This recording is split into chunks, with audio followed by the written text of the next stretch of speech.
Whether you take an out-of-court settlement or take your case to trial is a difficult question. It involves weighing the costs, benefits, and risks of each option. Now, while none of us have a crystal ball, your attorney may be able to give you some information about the likelihood your case would be successful in court. Your attorney will evaluate the strengths and weaknesses of your case and talk to you about the costs of taking it all the way through trial. If the total value of your case is likely to be less than what it would cost to litigate it, then going to court may not make financial sense. Still, many people highly value their day in court, and there can be tremendous psychological benefits of pursuing your case in the name of justice.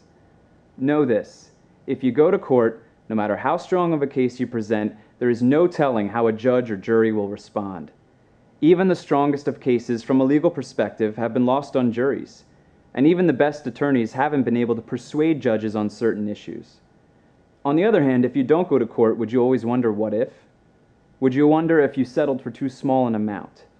Well, at the end of the day, it's a risk either way, so you should take an honest evaluation of what you really hope to achieve by going to court. Take some time to think about what would be your ideal result. Nothing can undo whatever wrong was done to you, but you can possibly get some compensation for your injuries or pursue what you believe to be right by going to court. For more information, talk to an attorney today about your legal situation and what might be the best options to achieve your desired result.